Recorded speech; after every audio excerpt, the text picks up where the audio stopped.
waxaan u mahadcelinayaa Ilaahay subxaanahu wa ta'aala oo jiritaankeenna inaan anagu jirno na uumay muslim naga dhigay masaalixdayna iyo sidaan u hormari lahayn dhaqankeenna iyo afkeenna madashaan aan uga shaqeeyayno isugu keenay baadullaahi waxaan u mahadcelinayaa ka soo qaybgalayaasha dhammaan aqoon-yahanada siyaasiyiin haddii joogaan laashinada suugaanleyda dhammaan bahda qalinmaalka dhammaantood khaasatan Professor Maxamed Cilmi Tooxow oo qoray buuggan aan hadda isugu nimaday falaqayntiisa horta awaanku asiga laftiisu laashimeyntu ka mid yahay waa dadaaliyay waliba wuxuu maray jid oo gorof la yiraahdo jidkan la mari jirin oo reedka dadku uusan ku dhaweyn marka jid gorof hoon cid uga horeysay ayaan jirin oo maray wuxuu sameeyay haddana waxa kale la yiraahdo waxyaabahan lagaaga horeyn Soomaalidu waa kala lahjad xudur banaan xeega ka ooda la yiraahdo xeego waa eeg waa war waa baraag meelaha biyuhu galeen xudurkuna waa son area waaye meeshay ku taalo eegaas ama baraagtaas ku taalo waa banaanto ood ma lahan baraagta amba eegi amba wartina inaad ooday aad rabtaa nin ka badsha oodi kara markoo duurka ood kala yimid marka xudur xablo waa xudur banaan xeega ka ooda la yiraahdo marka abwaanku waa ku mahadsan yahay inuu buuggan qoro buuga uga daysaa oo sigoon jirin buuggan intii buug la qorayo in la qoro istaahilu ahay dadkii inay qoreen laga rabayna waa ka hurudiyay dadkii wax qorayana iyaguna ma qorin qadarta qoreedayo inuu xilligan soo gaaro ayaa dhignaaday alxamdulillah buug wax badan oo kulansaday oo taariikh badan oo ka sheekiyay waxa ka baahi beeli kara waqti buuga qaadata maahan anagu walaxan soo koobnay looga baahi beeli ma karo laakiin inaan buuga soo akhrinay muhiimadu leeyahay dadka aan u sheegno waaye waxaan meesha u joogno buuga horta shirbu ka hadla shiribkuna waa asal iyo farac mid waa midka hadda la adeegsado oo caadiga ah oo la yaqaano wax ka farac ma jira markoo gabley shimbir shabshable roorto kablagaab dawladamiin sirow maleelay waa badan yihiin mid hadda la adeegsado midkii uu bedelayo ka horeeyay asaguna shirib uu ahay shirib dheer uu ahay oo midkaan hadda ku miisaamayn laakiin u eg مثلا midkan hadda adeegsano waxa waaye dhulkaanu dadka u dhaxyaal dhiishaasan ninba meel dhigtaa ka daray shiribkaas waa shiribkan hadda adeegsan shiribka ka horeeyay macna laba nimo saaxiibada ka hora midkii kale wuxuu ku sameeyay inuu bulshada ku kiciyo marka wuxuu yiri hebalow waxa waayo ununka innaga anigu laakiin ununkan adeegsaa waanu kiisku qoomahayna qabrigayga xuquuqdiisa igu ni waatan saaxiibahayna maxaa dadka igu diray waa moogta qabrigaaga maan qodaaya ma soo qowl jiraan qiraayo ma waxaad samaysan dad ku sheegay ma soo ku dulmiyo shiribka hore la adeegsan jira kaas oo ah waanu kiisku qoomahayna qabrigayga xuquuqdiisa qabrigaaga maan qodaayay masaqool jiraan qiraayay saasoo ah midkan hadda adeegsanone dhulkaanu dadka uu dheexyaal dhiishaasan ninba meel dhigtaa saasoo asigan waa isla shiribku wuxuu lahay horta waagi hore sida ka dare noo sheegay Soomaalidu waa adeegsan jirta Soomaalida dhama adeegsan jirta laakiin waxa waaye qola dayacday qolona waa xanaanaysa marka qoladii astaan lagu yaqaan u noqday oo fariimihiisu ku gudbiyaan oo aan ku yihiin oo lagu yaqaano inay hadda wixii gaalkacya ka soo koofuraha shirib laga isticmaalaa intaan ogahay in Soomaalidu ay wada isticmaali jirtane waxaad ka dareemaysaa hees uu sameeyay abwaan xasan ganay anna uu ku luqeeyay ninka la dhihi jiray Axmed Cali Cigaal waxay leedahay heestaasu shantii nabar anoo qabo jacaylkuna ku shidan yahay ayaad igu shirbaysaa maxaad sheekadayni intaad shirisay dumarkii ugu sheegtay shalay galabuu shantii nabar anoo qaba jacaylkuna ku shidan yahay ayaad igu shirbaysaa meeshaas shiri baa ka muuqda moogta ninka adeegsadaan waa nin reer Hargeysa laga yaabaa xamar inuu safar ku yimid waa suurtagal inuusan imaanaba laga yaabaa يعني أبوانكو سيدي سبا أفضاق وايو وحو كغرابتا ميلان بلشدو أغين أما قرني كهرية دادك نوراي هذا الكيس هو أديك سدا أما حتى عشان قرني كهر واحد لغو هذا الجرو أديك سدا نين كان مركز الشرب كانوا يعني كمر ريونة وحو أغاي أمبو مغاليي أو كشاكي هايوه هدانا الشرب كغرني جيسوا فوقي هايو قرني جيتو ما يتضباد nin noolay oo Sheekh Axmed Wacdi uu la dhigi jiro reer cadalahay masafatiisa waxa kamid ah shaharkii soon iyo shaatadii dago hadii la sheelay shantii salaadood shiribkiyon sharcigaynu sheegaya shabashabaad shahaya huudheysinu macnaa wuxuu sikadi iyo soonki iyo salaadi inta dayacdeenad shirib iyo shabashabaya jaandheer iyo wala saqad garaacaysiinu yani maragtay iyaga sharciguna nama amrino inaan sameeyno waxaan faradka ma aano faray kamid ma aanu leeyahay marka shiribku inuu duq yahay oo ban muluqa hayn waa muluqa waxa yara la yiraaho urdinka oo dhashay duquna waxa oolinka oo wali jiri jiray marka waxaad ka ogaahay meeshaas shiribku inuu oolin yahay wax xilli hore jiri jiray oo yahay waxaad ogaahay in Soomaalida uu ka dhixiyay balse koonfurtu xanaanaysay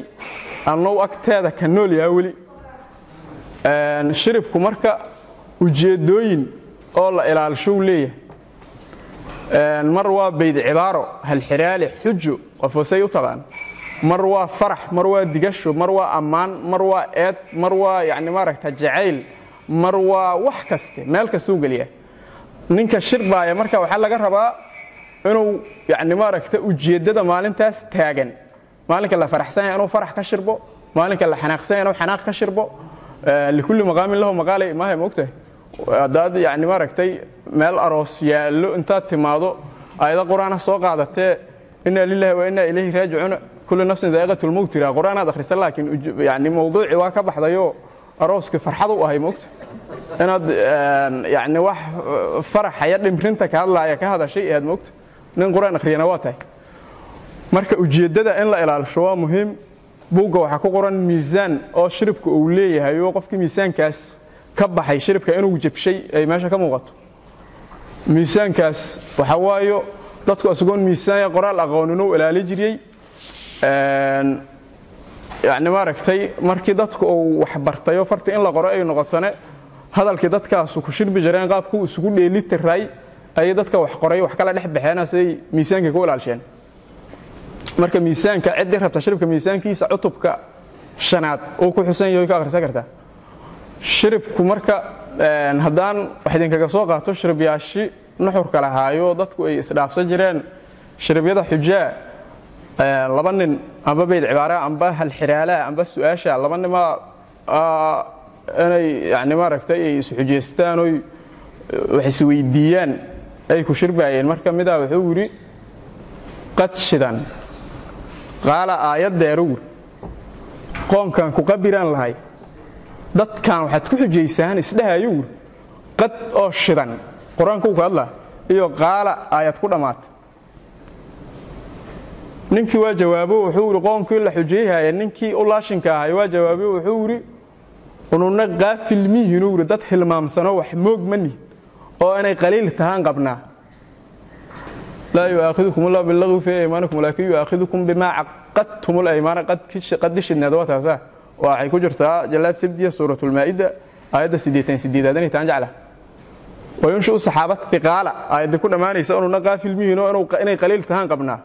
سورة رعد كجرتها هو الذي يريكم الورق خوفا وطمعا وينشئ السحابة ثقال آيداس قال آيات كل ما تنمداس بس قرآن كوجا جرت وحوايو qaar kale isxujeeyay waa jiraano mida wuxuu yiri shaabay la joogto saddex sheekh sharciga xiri waaya sheega inuu su'aalaha moogto gabar in la nikaaxsho la rabo saddex nin oo mashaayikh oo culumada ay fadhido haddana la xiri waayo la nikaaxi waay waa arin la yaab leh moogto wuxuu yiri waa sheekh dhalay iyo sheekh watay iyo sheekh kale oo shuhud sugayo gabarta saddexda sheekh mid waa ninkii lagu mahrinayay midna waa weligii dhalayo walaayadii iska lahaayo gabarta inuu bixiyo laga rabo sheekh kale oo mahri lahayna shuhuudaa ka maqano labadii marqaatiga ay hadaan lahayn marka gabarta saas nikaaxsan mayso shaabay la joogto saddex sheekh sharciga xiri waaya sheek waa sheekh dhalaya sheekh watay sheekh kale sugaa shuhuudu xigmada ku jirta qoftii u fikirtaa oo ay fahmi kartaa ku jirta waa badan yahay shiribku yaani maaragtay lagu ma soo koobi karo lama kelmadoodo qof ka tiri wax badan oo muhiim ah jiro oo xujooyinkaas quseeya waxa waayo abwaanku waa mahadsan yahay wuxuu ka hadaliyay shiribku heerarku soo maray wuxuu ka hadaliyay shiribka iyo suugaanta dadku si u adeegsan jireen dadka beeralaydu qaabkay suugaanteedu ahaaday reer guuraagu qaabkii suugaantoodu ahaaday dadka la yiraahdo ugaarsatadu laba nooc waa mid bariga ka ugaaratay mid badda ka ugaaratay mid badda ka ugaaratay jilaabata la yiraahdo ama dabato mid duurka ka ugaarato jidda banaanka ka ugaaratayna waxa la yiraahdo ginato ama gabraarato oo falbasay u taqaan marka dadku Soomaalidu waagi hore reer miyi oo magaalooyinku waa yaraayeen markii la magaaloobayo dadku ay beldaanka qaar ku noolaadeen dadka beledka ku noolaayay kama faramarin shirabku waa shirbaay waxay ka shirbaayeen ganacsiga siyaasadda matalaada adduunyada sida wax loola qaybsado shanta qaaradood qaabkay u dhisan tahay hadda laba nin macnaha intii Talyaanigu joogay dadku waa ku milma sida badan reer koonfurka Talyaaniga waa ku milmaan sida badan su'aalo isweydiino wuxuu yiri xisaab Talyaani uu su'aal ku weydiiyay tarantasay tare ugay waxay taana ay tilmaano xisaabta in laga shaqeeyo la rabaa marka